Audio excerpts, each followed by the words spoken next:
Shiny object syndrome, probably the biggest enemy that I have had in my journey trying to do anything. And it's super common. And I've really come to some conclusions about why this is. And I have made some strides in my own life to fix it. And so I'm hoping I can do the same for you. So I'm going to stop talking just to the camera and actually get to the meat and potatoes. Let's just shrink me right down there. No one wants to see that. So done a really shitty diagram here. Truth be told, I just made this whole video and realized that the screen share wasn't working. So I'm 26 years old and I was a teenager when social media was first coming out. And I noticed that probably the biggest thing from social media coming out was the shift in culture to become more and more about perception, image, and what other people think of you.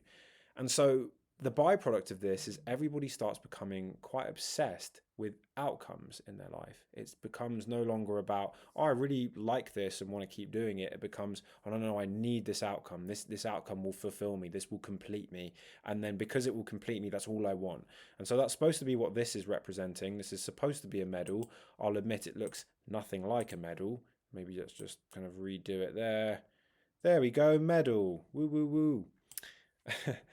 And so when we become obsessed with outcomes, that creates two huge problems because what most people will do is they'll do this.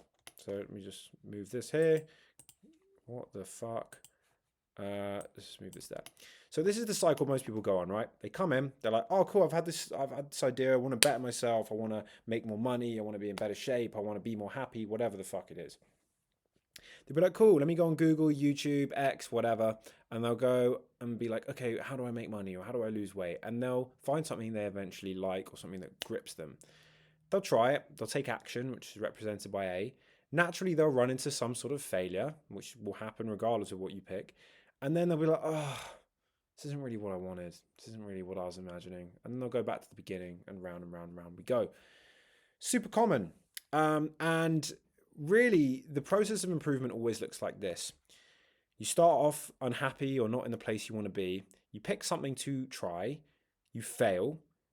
As soon as you fail, you go back and then you fail again. You fail again. You fail again. You fail again. And you may have to go through this little cycle here on its own 50 times before you get this win here.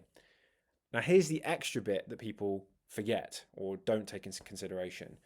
Just because I've got a tick here doesn't mean it's the big win you want. It's not the big outcome. It's not like, oh, I started a business and I kind of failed 50 little parts of the business and then the business took off. No, you normally will fail like, sometimes 50 times to get like a small win. Maybe it's like, oh, I got my first lead in through a paid advertisement that you put up. Or maybe it's, oh my God, I got my first view after 50 videos on YouTube. Whatever it might be. And it may not be 50, yes, it may be less, but sometimes it may even be more than that, and you don't know. And even when you get that, you have to still keep going back, fail with each new element of whatever you try, because whenever you try anything, I'll stick with the business example because that kind of aligns with a lot of what my background has been in. Is you think about it as this one big thing. Oh, cool. If I could just have a successful business or if I could be in better shape. But this is made up of quite literally thousands and thousands of things that all have to work together.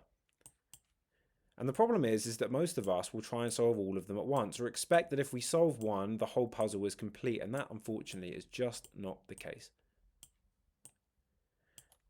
Now, the worst part is that each one of these, let's just say on a worst case scenario, you're really rubbish, which you will be in the beginning. What if each one of these took 50 attempts, 50 failures before you got it right? And then you had to do, 20 of these things before the business worked. That's 50 times by 20, right? Which is 1,000. So 1,000 times of failing in order to get a business working. And let's just say each one takes you 2 days. That's 2,000 days. Now, yes, that's probably a little bit of a stretch, but it could be. It could be that much. This is obviously an extreme example, but hopefully you see the point. Now, why am I bringing this up? How does it relate to shiny object syndrome? Well, shiny object syndrome and this culture of obsessing about the outcome creates two massive problems with how we choose things. The first one is that we pick the wrong thing. Now, this might be pretty obvious, but we pick the wrong thing for us. Because if you're obsessed with the outcome, if you think back to a time where maybe you've been obsessed with like, oh, I wanna be in better shape, or oh, I want to be respected more in my social group, or I want to be richer, or whatever. If that's your goal, if you only have your sights on the end goal, then you will be very susceptible to any person telling you that there is a vehicle that they've got that they can teach you about it. The problem is that it doesn't take you into account, doesn't take anything about you into account. So for example, if in fact, I'll give you an example from my life. When I was younger, I was kind of super obsessed with money, and I would have done anything to do it, and it led to some very bad decisions. I picked business models I had no interest in. At one stage, I think I was selling Fortnite knockoff t-shirts, which I'm not sure how the copyright laws were working there, and I was just building Shopify store after Shopify store after Shopify store, with different kind of ideas like this, trying to piggyback on trends and all this sort of stuff. And I hated it. Didn't like any of the kind of brands I was trying to replicate. I didn't like any. I just hated it. Hated the process. Didn't like the marketing. Didn't resonate with me. And so when shit got difficult, gone, mate. Either switching the niche or switching something else. I was just switching all the way. It was just a nightmare. And so because I was picking the wrong thing for me, it was easier to switch because I didn't like anything about the actual business, which ties into the next point, which is you fall in love with the wrong process when you're obsessed with the outcome because you are drawn to things that are like basically sold as efficient. Now, I want you, and this is a good exercise, if you imagine yourself from the perspective of somebody trying to sell something, you'll quickly learn what to avoid, right? Let's imagine that your name is John and you are a salesman. So you're feeling very happy with yourself. You've got your little hands on your hips like here. You got your legs, as most of us do. And you're like, okay, cool. I'm trying to sell a coaching program that teaches people how to make money. In order for people to buy from me, they need to probably believe a few things to be true. They need to believe, and I'll kind of write a few of them down. And by the way, this isn't me having a go at people selling things at all. This is just an important exercise. You need to believe that the method works. The method will work for them. And probably that you are trustworthy as well. So what does this mean? So this is important. So if you think about what this type of person would do in terms of their actions, well, they'll go probably online and they'll start talking about stuff that helps you. They'll start solving your problems, which is not a bad thing. This is a good thing, right? And they will explain the great things about their method and why it worked for them and maybe other students they've worked with or other customers or whatever it is, if it's a service, whatever. And by helping these people, they will gain trust with you or whoever their audience is.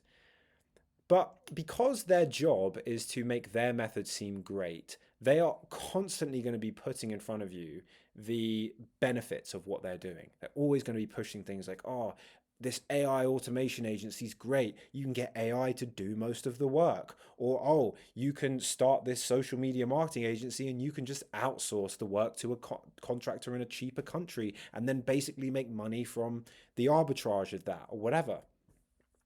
And so when you go online, you're bombarded with basically loads of salespeople who are trying to sell you something and packaging their thing in a neat bow tie.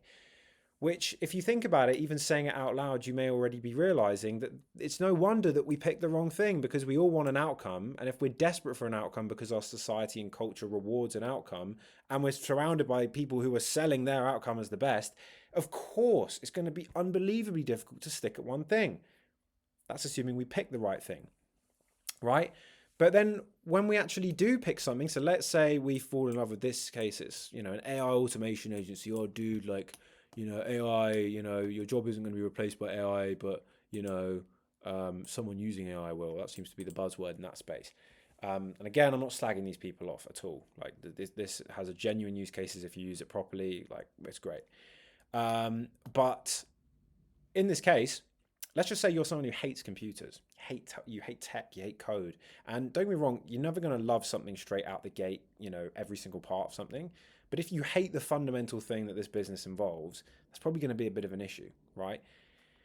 Now, of course, there's nuances to that. Maybe you could partner someone who does the tech side and you love the sales and you do that. That's fine. But that kind of is still doing what I'm saying, which is picking something that aligns with you. And we'll go on to this in a minute, and I'll show you exactly how I've mapped this out for myself, with stuff that's kind of arguably a bit embarrassing in a minute.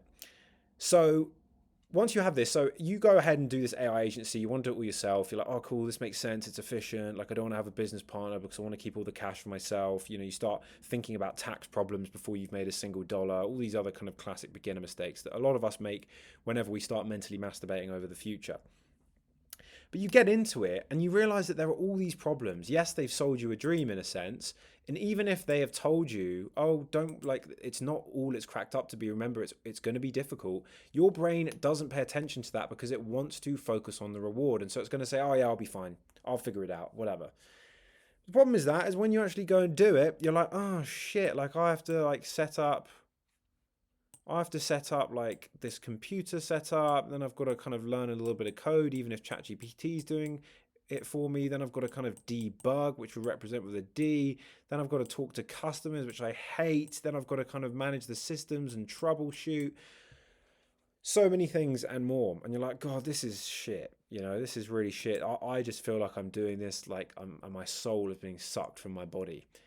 It's going to be really easy in that scenario to just give up at one of these hurdles. It's going to be really hard to see those extra things. And don't get me wrong, there are personality types that can fight through this and go through it. In a sense, I was like that in a way.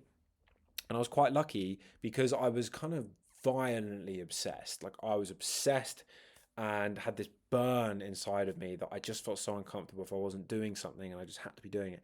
But in a way, that almost worked against me because my mind was on overdrive, and I started kind of convincing myself I could do 3 or 4 things at the same time without any consequence, which is kind of a glorified version of the same thing.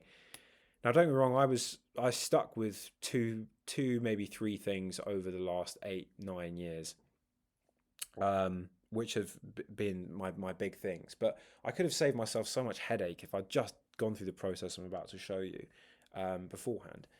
Now, if you pick a process, and this is the key thing, I'm not saying that you should pick a process and day one you love every part of it. It's just unrealistic. It's about picking something where you can get involved with the actual work. You know, if I fantasize about building a business all day, but spend all day on like car websites going, oh, when I've got money, I can buy this, or I can buy this computer, or I can buy this house, or whatever.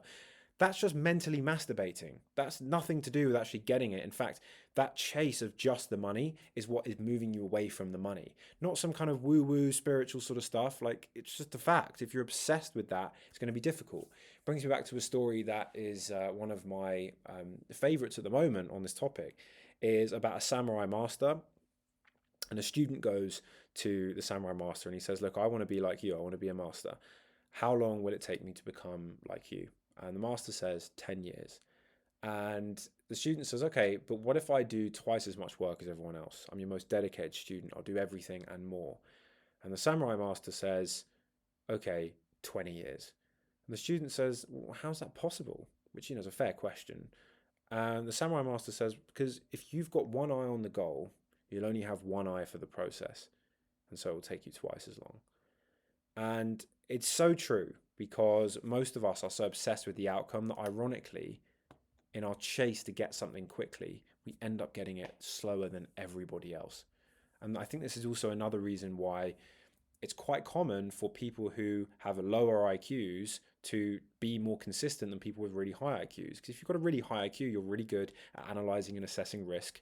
And if you think and obsess about the risks of anything too much, which anyone who's thoroughly thinking about something would do, you're going to come up with a reason not to do it, or a reason why this looks bad now that you've been involved in it. But when you see someone's rose-tinted like a presentation of a new idea without those negatives, it's going to seem like that's the better idea, but it's not. It's almost never the answer.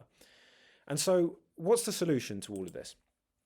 We have to find something where it aligns with our personality. Now, what I'm going to show you now is I'm going to be quite vulnerable with you and show you things that I've identified that help me to stick with something. Now, some of them are, I'd imagine most people have them. Other things are kind of a little bit embarrassing. So let's go ahead and show you. So these are some things that give me the highest probability of sticking. This is not a comprehensive list, but it's just some of the things that came into my head this morning. So the first thing is something where I can get obsessed about the work itself and the tiny micro wins of the work before the public, before the public reward shows.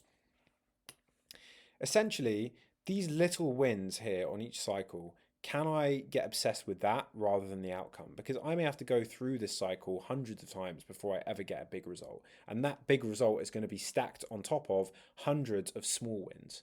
So those small wins are really what I want to be able to be like, okay, I like these small wins a lot. I can get obsessed with that. And then I know that if I'm just patient and consistent, the big win will come, which is huge. So if you're doing YouTube, it could be getting one view on your video, just one. If you're starting a business and you're running paid ads, it could be getting one lead. If you are doing cold calls, it could be getting one booked appointment, whatever the hell it is.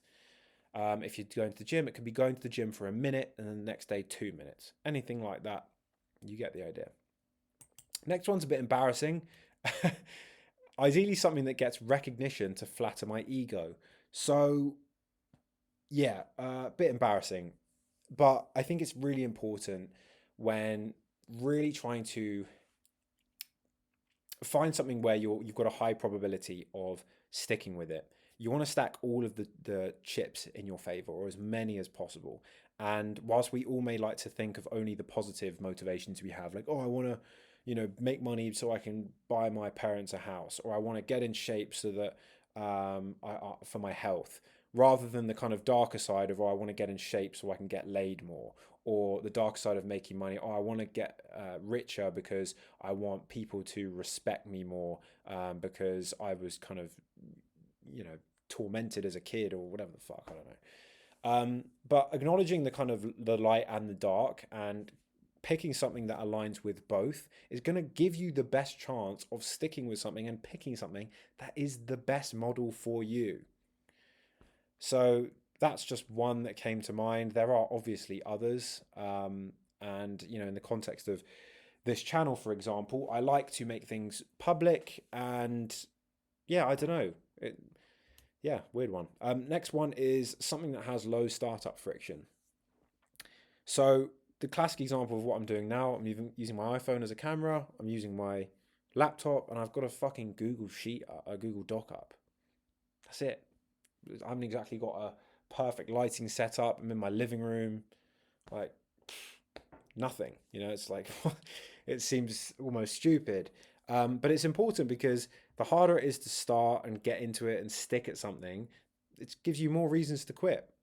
And this is a relatively new thing for me. So next thing is thriving in deep work. I do my best work when I am focused on one thing. And I can sit down and really, in this case, explain my ideas in a kind of coherent way and do that consistently over time. I don't like scattered. I've had a lot of sales jobs in the past where you're kind of managing and organizing people and all this sort of shit. I found it a nightmare, didn't like it. Even with my investing stuff, like in a video I made for my investing channel a moment ago, it's something that I was talking about as I've transitioned from short-term trading, investing, which is what I've done for the bulk of my investing career, like over the last 8 years or so, and switching to something that is a little bit more scattered. I've had to switch my approach to calm that down because I just don't function if I'm scattered. Anything that requires me to do research on social media, like news feeds, I've got a very addictive personality. I just get addicted to it too quickly. My brain goes off in 100 directions. I just can't do it. I've tried loads of things to kind of manage it and do like, what's it called? Like have a healthy balance. But for me, it just doesn't work. You may be different. And the next one is obvious, leverages my skills. So that could be anything from, the subtle skills to maybe a specific skill. Sometimes it can be difficult to think about what your skills are because we take a lot of things for granted. An example I like to use is if you think about talking to ChatGPT 2 or versus ChatGPT 5, and think about the billions of dollars that have gone in probably to feeding those models data to allow it to learn, to speak and communicate with us. And then you think about, okay, well, we as humans have also been through kind of a similar process throughout our whole lives. Like I'm 26, I've had 26 years of data going into here, me processing it in a certain way. And so even though I may, someone like me or whatever may sit here and be like, oh, I don't know what I'm good at or whatever, because I've had that thought many times in the past. You've got loads of things that you're probably good at that you just take for granted. It can be maybe you can speak well, maybe you can write well, maybe it's something even more subtle than that. Maybe it's someone that you know, maybe it can be anything. You've got to use your unfair advantages. It's the bottom line. Um, and then number six is has longevity. I think one of the big lessons of my 20s, as I said, I'm 26, is when I was younger, I had a non existent perception of time. So when I was younger, I thought, oh, I'll be young forever. Like that's miles away, it's years away, it's never going to come around. But now I'm a little bit older. I now realize that the decisions I make now, like whether I like it or not, the future's coming. And it's actually easier just to stay in a lane where you know that you can do it for the long run. Even if that's, just 10 years, I'd say minimum. That's really going to be important because that allows you to gain a level of mastery over something. It allows you to really see what you can do. And it also is easier because you don't have to start from scratch every year or 2 years. So that's another thing. And then the final thing is still has a monetary incentive, but it must be a secondary motivation. So nothing wrong with wanting money. Money is the exchange of value. So that's obviously going to be a good thing. But if it's the only motivation, in my case, because of my history with just wanting money and blah blah blah blah, I've realized that it's not the be all and end all. And ironically, the less you care about money, but the more you actually care about the work you do, the more money you'll make. So it's kind of like a little bit of a backwards thing, but those are the things that I know will make me stick probably more than anything.